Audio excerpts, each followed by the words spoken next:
Let's return our focus to the pandemic. At the beginning of the pandemic, it showed us that our seniors' residences were not being taken care of properly. And there were some tragic situations. You all know what happened at the Heron. Now with the Omicron variant spreading, do you need to be worried again about your loved ones in seniors' homes, in CHSLDs? Anne Kettenbeil's on the line, president of the Residence Committee at the CHSLD Alfred-Desrochers. Anne, welcome back to the program. Yes, hello. Good morning, Elias. And, thank you very much for having me on. It's our pleasure to have you on, Anne. We appreciate you coming on. For some of our listeners may remember the last time you were on this show. You were on this show in 2020. You lost your partner Solange in a CHSLD, and you came on the show and you were so gracious. You wanted to talk. You wanted to share her story. We appreciated that at that time, and I imagine since then you are continuing to be an advocate for people in seniors' care. That's right. So Anne, as president of the Residence Committee at the CHSLD Alfred-Desrochers, why have you decided to sound the alarm here? Well, because I've continued to be an active member of the Residence Committee even after the passing of my partner. I'm very much aware from a day-to-day basis of what is actually the conditions in our CHSLD as well as in other CHSLDs in the province. So as such, I thought it was important, especially after and continuing to hear from experts, people that are pretty up higher in the chain of decision making and command, and the fact that there isn't any coverage or almost no coverage or a voice given to those who are being directly impacted by the types of decisions that are being made. So when I saw the content of the interviews 2 days ago, I was quite alarmed by the fact that they were talking about starting to transfer hospital patients to the CHSLDs under certain conditions. And it was as though those taking those decisions had no idea about what was going on the ground, and the fact that the conditions that they were kind of subtly referring to really couldn't be responded to in a manner that was safe, both for those being transferred and for those who were in the CHSLDs. That's why I. Yeah, and this transfer of patients, right? Let's tell our listeners here exactly what you're seeing happening right now in CHSLDs with the transfer of patients to these institutions. Mm-hmm. Well, right now I don't have a direct. There are no one has been transferred into our CHSLD, the Alfred-Desrochers.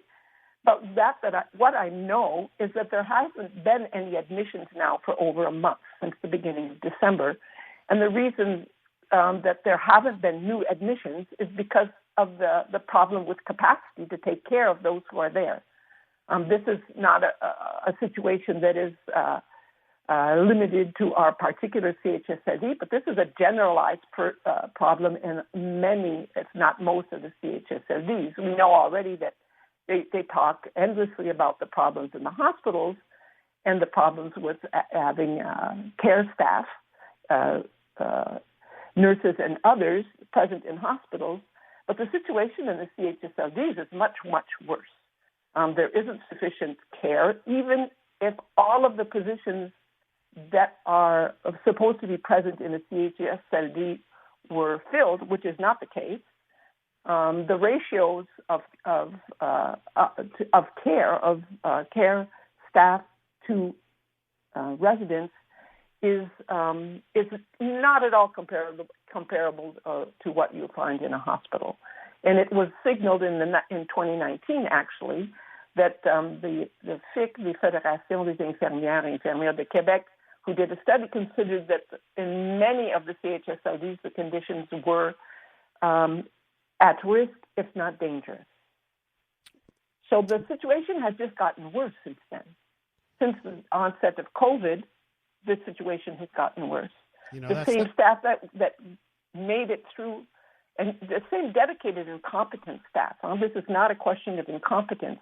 This is not a question either of incompetent leadership with the in-house managers. This is a question of insufficient human resources to properly care for those who are residents of the CHSLD.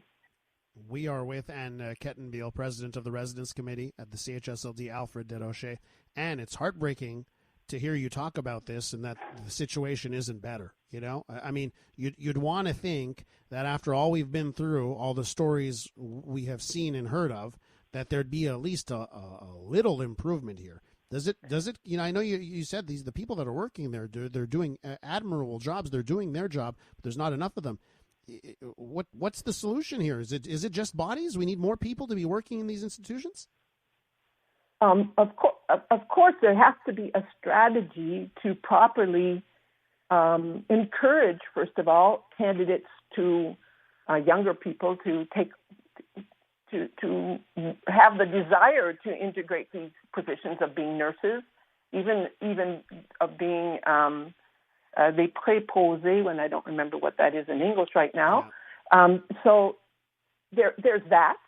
There's also the fact, me in my previous life, I had lots of contact with immigrants, professional immigrants that arrive in Quebec and who are trained in the health sector, who have worked in the health sector in their countries of origin. These are both doctors and nurses who have a terrible time accessing their profession once they're here. So there is a whole also possible source of recruiting or facilitating the access of these persons to the professions that are needed. The other thing is that it's not to give families the impression that certain things haven't improved. There is now, at least up to now, a sufficient personal protection equipment that's in place, which wasn't in the first wave. Mm-hmm. There is a better management of infection controls. But even though those things are in place, which is mentioned in conferences, and so that's what will protect those in the CHSLDs. If we just look at the statistics, we know that that's not enough. And part of the problem is because there isn't sufficient human resources present in our CHSLDs to do what can be done in hospitals. For example, it's very good to have the equipment, but you have to put it on and take it off properly. In hospitals, they have the ratios are such that they can actually check on one another. Two nurses can check on one another to make sure that the equipment was put on and taken off properly. So when you have active COVID cases and that isn't done, then you're going to have infections in the personnel, which is then transmitted to residents. So all of it for me it really boils down to the mismanagement over a long period of time, not just with our present government, and I have lots I could say about that. Yeah. But the fact that there has not been a proper... The CHSLDs, our elderly persons have always been in the planning of how to respond to this pandemic, have always been treated and continue to be treated as though they don't have the same right to life as other citizens of Quebec, and that's deplorable, and it's being acted out in the type of decisions that are being made right now, in the type of strategies that have been put in place for a very long time concerning the CHSLDs. And I hear it in your voice how passionate you are about this, and you made a point here. This is something that's been going on for a while here, and I think it has to be an election issue. When it comes down to it, this year's an election year. If we really care, let's make it an election issue where the political parties have to present a plan to deal with this serious situation. And thank you so much for your time. We have to leave it there, but I want to thank you for coming on the program. I appreciate it. Our listeners appreciate it. Thank you, Elias.